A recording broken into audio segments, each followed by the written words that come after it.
दर्शन कोण vision angle के बारे में।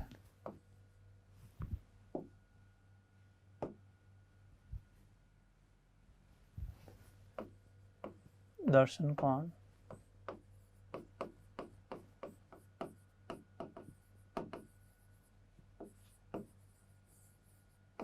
Vision angle. क्या होता है दर्शन कोण और विजन एंगल?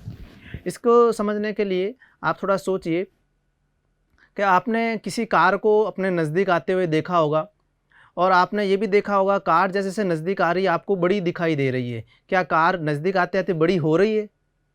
क्या कार बड़ी हो रही है? पहले छोटी थी और अब पास आते आते वो बड़ी हो रही है क्या?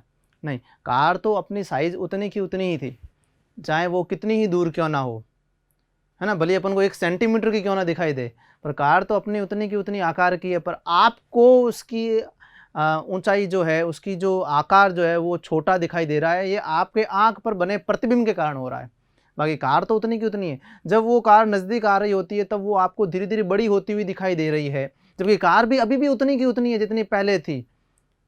तो ये क्यों होता है और ये किस पर निर्भर कर रहा है, ये हम जानेंगे। उसके लिए मैं एक आंख बनाता हूं जिससे आप समझ पाएंगे इसको,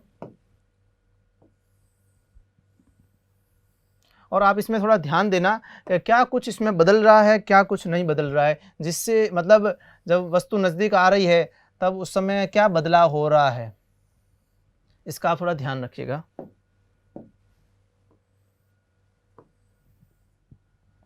ठीक है, अब मान लीजिए वस्तु हमारी यहां पर है,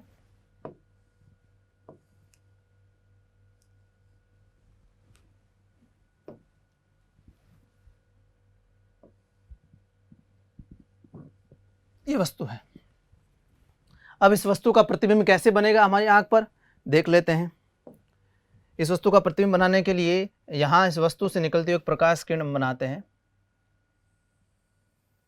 ये देखिए, इस वस्तु से आई हुई एक प्रकाश किरण को हमने देखा और आप देख रहे होंगे ये प्रतिबिंब बना रेटिना पर। ये प्रतिबिंब मुख्य अक्ष से नीचे की तरफ, ये जो आपको सामने दिख रहा है ये प्रतिबिंब है। ठीक है, ये तो इस केस में हो गया। अब आप देखें, अब इस वस्तु को आगे ले आएं। अब वस्तु तो उतनी की उतनी है, वस्तु आपको गड़बड़ दिखाई दे रही है, वो आपकी प्रॉब्लम है, अपने आँख की प्रॉब्लम है, बाकी वस्तु तो उतनी की उतनी है। ये देखिए वस्तु अभी भी उतनी ही बड़ी है, अब वो थोड़ी आगे आ गई, कार आगे आ गई। अब कैसे उसका प्रतिबिंब बनेगा, उसको देखने के लिए आप जो है एक प्रकाश किरण फिर से इधर से ले आइए। ये देखिए इस तरीके से, अब की बार देखो प्रतिबिंब ऐसा बन गया, इतना बड़ा बन गया, मुख्य अक्ष से इतना नीचे। क्या देख रहे हैं आप? क्या देखिए वस्तु आगे आई, प्रतिबिंब बड़ा बना, दिख रहा है प्रतिबिंब बड़ा बनते हुए। अब आप ये सोचिए कि इसमें पहले और बाद में क्या कुछ बदलाव क्या हुआ।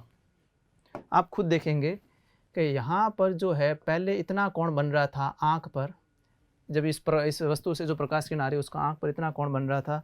अब जो है आँख पर कितना कोण बन रहा है, जब नज़दीक आ गई तो इतना कोण बन रहा है।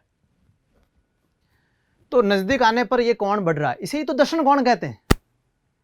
किसी वस्तु द्वारा आँख पर बना कोण दर्शन कोण कहलाता है। ये जो कोण है दर्शन कोण है, जो मैंने मार्किंग किए हैं दर्शन कोण है। ब्लू मार्किंग पहले वाले के लिए दर्शन कोण है और जो ब्लैक मार्किंग जो मैंने की है वो बाद वाले के लिए दर्शन कोण है। तो आप देखिए कि नज़दीक आने के साथ साथ प्रतिबिंब के बड़े होने के साथ साथ क्या हो रहा है, तो आप देखेंगे कि जब दर्शन कोण छोटा था उस समय प्रतिबिंब भी छोटा बन रहा था, और जब दर्शन कोण जब बड़ा था इस केस में, नज़दीक वाले केस में, उस समय प्रतिबिंब भी क्या बना, बड़ा बन रहा है। इसका मतलब दर्शन कोण पर निर्भर कर रहा है प्रतिबिंब का बनना। मतलब दर्शन कोण बड़ा प्रतिबिंब बड़ा, दर्शन कोण छोटा प्रतिबिंब छोटा। तो हमें समझ में आ गया कि ये सब दर्शन कोण की वजह से हो रहा है। वस्तु वो की वो है, जब दूर थी तो दर्शन कोण छोटा था, उस वजह से छोटी बन रही थी। अब जब वो पास आ रही है, वस्तु तो उतनी की, देखो मैंने अभी भी उतनी रखी है, पास आ रही है, देखिए वस्तु उतनी की उतनी, देखो प्रतिबिंब बड़ा बन गया। तो ये सारा का सारा दर्शन कोण की वजह से हो रहा है। दर्शन कोण बड़ा हो जाता है तो फिर ये दिक्कत आ जाती है। तो अब हमें मालूम ये पड़ गया कि अगर आप किसी वस्तु को बड़ा देखना चाहते हो, अगर मान लीजिए वस्तु छोटी है, आप उसको बड़ा देखना चाहते हो, तो आपको क्या करना पड़ेगा, आपको उसका दर्शन कोण बढ़ाना पड़ेगा। कैसे न कैसे करके आप उसका दर्शन कोण बढ़ा दें, आप उसके वस्तु को देख पाएंगे। ठीक है, या फिर एक और काम भी कर सकते हैं, देखो एक तो दर्शन कोण बढ़ाने का तरीका क्या समझा हमने। देखो दर्शन कोण हम क्यों बढ़ाते हैं, वस्तु को बड़ा देखने के लिए। कितनी है उससे कोई लेना देना, आपको उसकी साइज का आकलन अच्छे से करना है ना, आपको देखना है वो कितनी बड़ी है। तो उसके लिए तो आपको दर्शन कोण बढ़ाना पड़ेगा।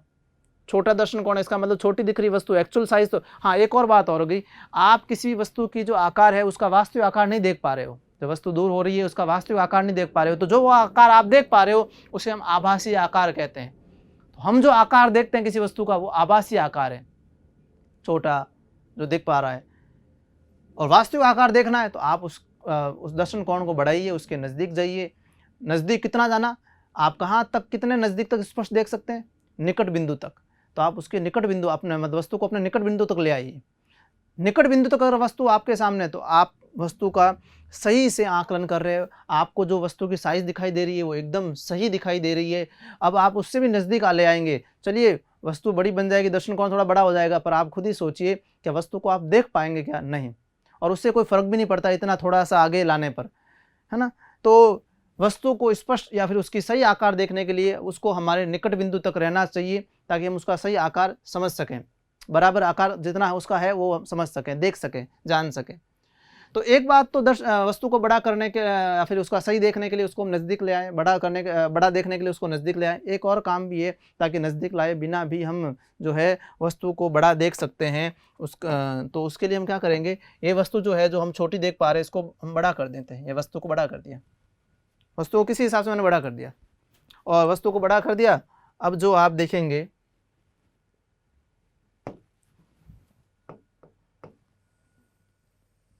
देखिए वस्तु को बड़ा कर दिया गया, मतलब निकट नहीं लाया। निकट लाता तो भी दर्शन कोण बड़ा बढ़ जाता, वस्तु का आकार हमें बड़ा दिखाई देता।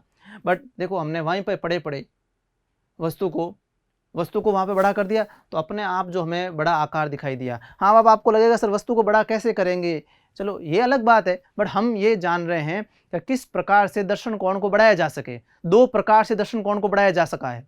पहला, वस्तु को निकट ले आओ, या आप निकट चले जाओ वस्तु के, दर्शन कोण बढ़ गया।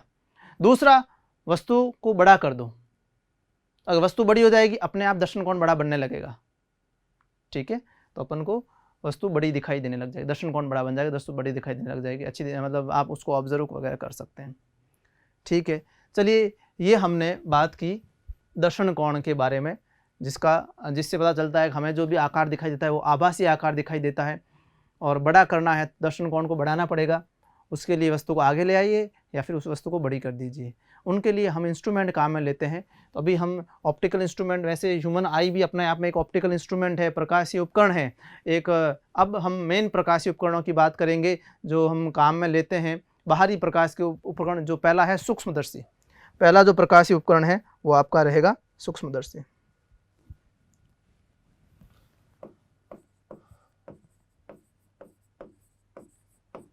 सूक्ष्मदर्शी, माइक्रोस्कोप। पहली बात, सूक्ष्मदर्शी क्या होता है, कहाँ काम में लिया जाता है। तो देखिए सूक्ष्मदर्शी मतलब सूक्ष्म वस्तुओं को देखने के लिए जो काम में लिया जाता है उपकरण, उसे सूक्ष्मदर्शी कहते हैं। कुछ वस्तुएं छोटी होती है, उनका हम ऑब्जर्वेशन करना चाहते हैं, बड़ा तो हम वो दिखती नहीं है ही छोटी, नज़दीक बहुत है फिर भी बहुत छोटी है। तो हम क्या करते हैं, इस सूक्ष्मदर्शी का प्रयोग करते हैं, जिसकी सहायता से वस्तु को बड़ा करके देखा जा सकता है। इस कंडीशन में हम दर्शन कोण को कैसे बढ़ाते हैं, वस्तु को ही बड़ा कर लो। वस्तु ऑलरेडी बहुत पास है आपके सूक्ष्मदर्शी। जैसे मान लो किसी सेल को ऑब्जर्व करना चाहते हो, सेल तो आपने यहाँ पे ले आँख के नज़दीक लाया, डी दूरी पर, आप कह रहे हो निकट बिंदु पर खड़ा कर दिया, नहीं दिख रही है।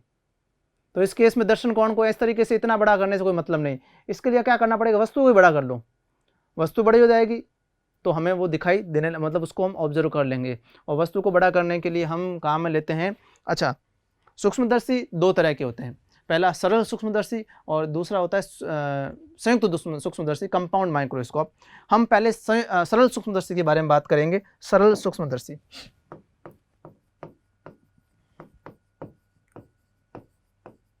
सरल सूक्ष्मदर्शी, सिंपल माइक्रोस्कोप। सिंपल माइक्रोस्कोप पढ़ने जा रहे हैं। ये आपने माइक्रोस्कोप देखा भी होगा, वैसे कंपाउंड मतलब संयुक्त सूक्ष्मदर्शी भी देखा होगा, बट ये ज़्यादातर हम देख लेते हैं।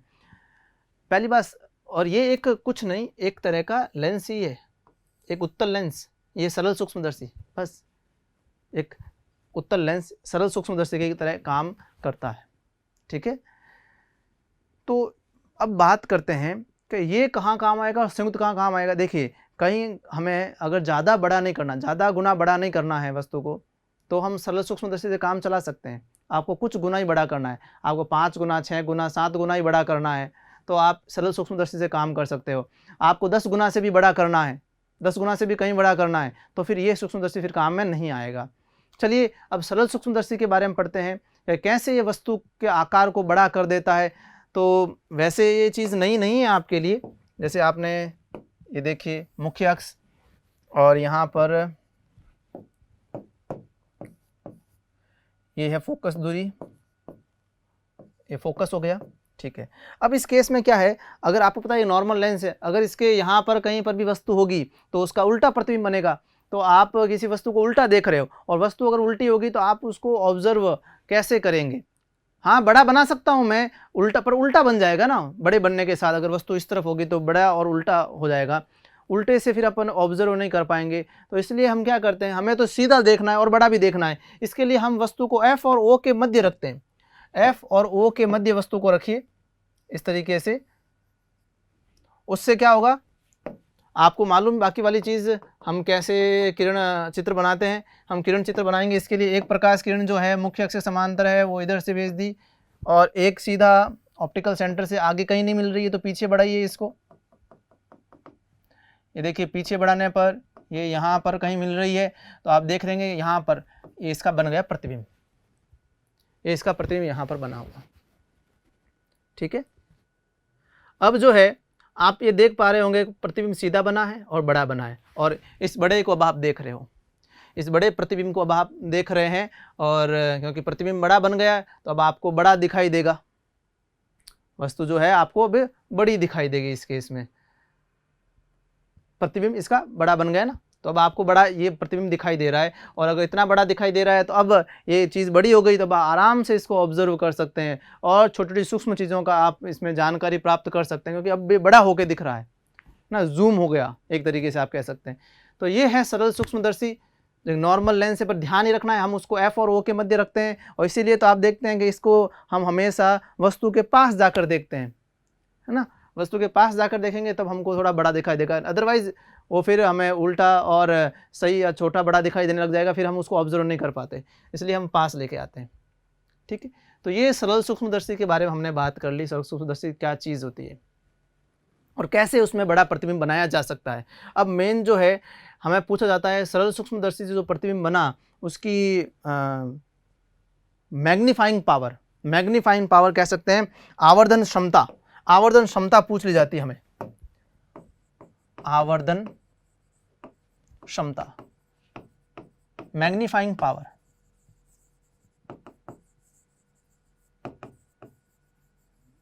आवर्धन क्षमता कितनी होती है? आवर्धन क्षमता मतलब इस लेंस ने वस्तु को कितना गुना प्रतिबिंब, इस लेंस ने प्रतिबिंब को वस्तु से कितना गुना बड़ा बना दिया। वैसे आवर्धन से आप अच्छी तरह से परिचित हैं, ठीक है, बस ये थोड़ा सा आवर्धन निकालने का तरीका अलग है। आवर्धन चीज़ वही है, यहाँ पर भी आवर्धन क्षमता का मतलब वही है कि आप जानना चाहते हो कि प्रतिबिंब जो है बिंब का कितना गुना बड़ा और इसमें बड़ा बना, और इसमें भी यही बताना चाह रहा है, बट बताया किसी और तरीके से रहा है। इसके अंदर आवर्धन क्षमता कैसे निकलेगी? प्रतिबिंब द्वारा बना,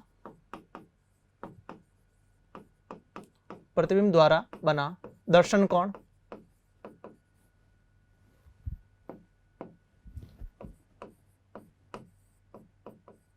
बटा बिंब द्वारा बना अधिकतम दर्शन कोण, अधिकतम दर्शन कोण, ये सूत्र होता है इसके लिए। अब ये आपने नया सूत्र, अभी तक तो बताया था प्रतिबिंब की ऊंचाई बटा बिंब की ऊंचाई, तो ये दर्शन कोण क्यों? बड़ा थोड़ा सा आप ध्यान दें कि दर्शन कोण लिखना पहली बात तो गलत नहीं है। क्यों गलत नहीं है? कि आपको मालूम है कि दर्शन कोण जितना बड़ा बनेगा प्रतिबिंब भी उतना ही बड़ा बनेगा, समझ गए? दर्शन कोण जितना बड़ा तो प्रतिबिंब भी उतना बड़ा, मतलब दर्शन कोण प्रतिबिंब की ऊंचाई दर्शन कोण के समानुपाती है। तो आप दर्शन कोण की सहायता से भी तो प्रतिबिंब, हमें तो आकार बताना कितना गुना बड़ा बनेगा, हमें ये तो ना बताना आकार होना बताना है, हमें आकार बताना कितना गुना बड़ा बनेगा। तो ये दर्शन कोण से भी तो ज्ञात किया जा सकता है। दर्शन कोण और प्रतिबिंब की जो ऊंचाई है वो दोनों समानुपाती, प्रतिबिंब उतना ही बड़ा बनेगा जितना दर्शन कोण बड़ा होगा। जिस हिसाब से दर्शन कोण बड़ा बनेगा, दर्शन कोण को डबल किया तो उसी हिसाब से प्रतिबिंब भी बड़ा बन जाएगा। तो फिर दर्शन कोण से बताना, पहली बात तो यह है कि ये रॉन्ग नहीं, ठीक है। चलिए, अच्छा, प्रतिबिंब द्वारा बना दर्शन कोण को हम बोलते हैं बीटा और बिंब द्वारा बने दर्शन कोण को बोलते हैं अल्फा। चलो, बीटा तो क्या है यहां पर ही मालूम पड़ जाएगा। बीटा क्या है? प्रतिबिंब द्वारा बना, प्रतिबिंब ये रहा और प्रतिबिंब द्वारा बना दर्शन कोण। हम एक्चुअल में हमारी आंख को यहाँ रखते हैं, वैसे हमारी आंख इधर है, पर मान के चलें कि आंख आपकी जो है लेंस के इस यहाँ पर है, तो यही दर्शन कोण माना जाएगा बीटा, ठीक है। आपको मान के चलना है कि भाई आंख हमारी इधर है, वैसे इसके बहुत नज़दीक रहती है, इसके बहुत नज़दीक रहती है, पर हमें मान के चलना है हमारी आंख जस्ट इधर है, ताकि हम दर्शन कोण को माप सकें, इजीली कैलकुलेशन हम कर सकें हमारी। तो आंख पर बना दर्शन कोण ये आंख है, तो देखिए प्रतिबिंब ये रहा, आंख पर बना दर्शन कोण ये रहा बीटा। चलिए, अब हम नीचे वाले का काम करते हैं, बिंब द्वारा बना अधिकतम दर्शन कोण। अब ये अधिकतम दर्शन कोण क्यों? तो इसका मतलब ये बिंब है, इसके द्वारा बना दर्शन कोण हम नहीं लेंगे, इसका मतलब यस नहीं लेंगे। क्यों? कि देखिए, जब वस्तु है, आप वस्तु द्वारा बना दर्शन कोण लेना चाह रहे हो, तो आप जैसे मान लीजिए कार को बहुत दूर से देख रहे हैं, कार को बहुत दूर से देख रहे हैं, तो कार तो बहुत छोटी है। आप वस्तु, अच्छा इसमें नज़दीक वाला है, तो नज़दीक वाले में समझिए, नज़दीक वाले में क्या होगा कि जैसे कि मान लीजिए हमें जो है लेंस के अंदर आवर्धन क्षमता, उसके ऑब्जेक्ट जो होता है, वस्तु है, उसकी ओरिजिनल साइज, उसकी वास्तविक साइज से बतानी। मतलब प्रतिबिंब तो कैसा ही बनेगा, थोड़ा बड़ा बन सकता, थोड़ा छोटा बन सकता है, तो प्रतिबिंब तो जैसा बना हमें उसका आकार तो वही चाहिए, तो इसलिए वही दर्शन कोण जो प्रतिबिंब ने बनाया। परंतु हमें ये जानना है कि जो प्रतिबिंब जो है बिंब के वास्तविक आकार से कितना गुना बड़ा बना। जो बिंब हमें दिख रहा है उस आकार से नहीं, हमें तो बिंब जो है, मान लीजिए लेंस आपने हटा दिया, आपका बिंब नज़दीक है तो बड़ा दिखाई दे रहा है और बिंब दूर है तो छोटा दिखाई दे रहा है। तो बिंब तो जैसे आसपास अगर थोड़ा नज़दीक और दूर ले जाए तो बिंब की आकृति तो बड़ी छोटी है आपके लिए। तो आप हर एक कौन सी आकार से प्रतिबिंब के आकार की तुलना करेंगे? आप खुद ही बताएं कि जैसे मैं एक बात कह रहा हूं, जैसे एक बिंब है वो हमारी आंख के नज़दीक है, बड़ा दिखाई दे रहा है, छोटा दिखाई दिया, छोटा दिखाई दिया। अब मुझे एक बात बताओ, आप इन तीनों आकार में से कौन से आकार से इस प्रतिबिंब के आकार की तुलना करेंगे? वस्तु का कौन सा आकार लेना चाहेंगे? वास्तविक आकार लेना चाहेंगे। वास्तविक आकार क्या है? हमें वास्तविक आकार वस्तु का कब दिखाई देता है? आप वस्तु का वास्तविक आकार कब देखते हो? जब वस्तु आपके निकटतम होती है, मतलब निकटतम मतलब निकट बिंदु पर होती है। तो इसीलिए निकट बिंदु वाली वस्तु, निकट बिंदु पर रखी वस्तु का आकार लिया जाता है। किसके लिए? तुलना करने के लिए, क्योंकि उस समय वस्तु का वास्तविक आकार होता है। और निकट बिंदु मतलब सबसे नज़दीक, आपके सबसे नज़दीक वस्तु जब हो तब उस आकार, और जब सबसे नज़दीक जब वस्तु होती है तब उस समय दर्शन कोण भी सबसे ज़्यादा बनता है। इसलिए बोला गया अधिकतम दर्शन कोण। अधिकतम दर्शन कोण क्यों? क्योंकि हम ये जो बिंब है, प्रतिबिंब कितना गुना बिंब का बना, तो उस समय हम बिंब का वास्तविक आकार लिया करते हैं कि वास्तविक आकार से प्रतिबिंब कितना गुना बड़ा बना। जो हमें दिख रहा है, जो अभी दिख रहा है, उस आकार से नहीं, जो बाकायदा इसका जो आकार है हमें उससे तुलना करनी है। तो सही आकार से तुलना करनी है। तो सही आकार कब दिखता है? सही आकार दिखता है निकट बिंदु पर, और निकट बिंदु सबसे नज़दीक हमारी आंख के, और सबसे नज़दीक होता है तो उस समय दर्शन कोण सबसे अधिक बनता है। तो इसका मतलब अधिकतम दर्शन कोण का मतलब ये हुआ कि वस्तु को अभी कहाँ पर है छोड़िए, अभी जहाँ पर है आपने देखा बड़ा दिखाई दिया, आपको वो दर्शन कोण, वस्तु द्वारा बना वो दर्शन कोण नहीं लेना है। जिस समय आप अभी वस्तु को देख रहे हैं लेंस के साथ में, आप वस्तु को क्या करें, अपने निकट बिंदु पर ले आए, निकट बिंदु पर ले आए, और उसके बाद में जो दर्शन कोण बना वो दर्शन कोण लेना है। मतलब आपको दो काम करने हैं। पहले तो ये प्रतिबिंब देख लिया, वस्तु को अपने एफ और ओ के बीच में रखकर, उस समय ये नहीं देखना है ये वस्तु कहाँ पर रखनी है, अपने आंख से कितनी दूरी पर, छोड़िए, वस्तु को एफ और ओ के बंदी रखकर ये बना दिया प्रतिबिंब, आपने बीटा नोट कर लिया।